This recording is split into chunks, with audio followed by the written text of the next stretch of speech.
Ce sont 8 candidats appelés dans le jargon sagbasseurs, aux muscles impressionnants, qui se sont affrontés. Dans une ambiance bon enfant, ils ont montré que les muscles peuvent servir à compétir et non à agresser. Franck, représentant de la commune de Tatoubé, et Daoudaki qui vient de la commune de Koumassi pour gagner. Mesdames et messieurs, merci d'être venus massivement suivre Sabaï.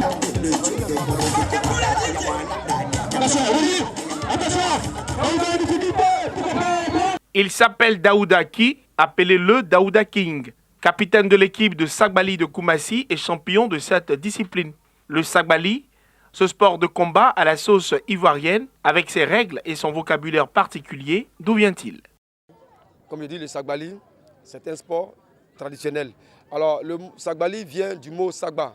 Sagba, qui dans notre jargon populaire, le Noussi, signifie littéralement saisir son adversaire et le terrasser.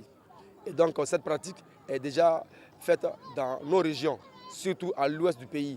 Pour l'honorable Zié Koulibaly, parrain et promoteur du Sagbali, ce sport a été créé pour mettre fin au phénomène des nyambro et microbes. L'objectif pour nous, c'est d'aller les chercher dans la zone urbaine avec le Sagbali, mais in fine, leur trouver une situation sociale pour être des citoyens ivoiriens de plein droit et contribuer avec le programme du président Ouattara au développement de la Côte d'Ivoire vers l'émergence. Sport de force, d'adresse et de technique, le Sagbali a 4 ans d'existence. Ses promoteurs cherchent à avoir un agrément auprès du ministère des Sports pour se doter d'une fédération. Il va militer de sorte qu'ils puissent atteindre l'objectif d'avoir leur agrément et de créer leur fédération. Les activités du Sagbali se poursuivent dans les régions de la Côte d'Ivoire. La 4e étape du Sagbali Tour se tiendra à Kpapékou, dans la sous-préfecture de Gagnoa, dans les mois à venir.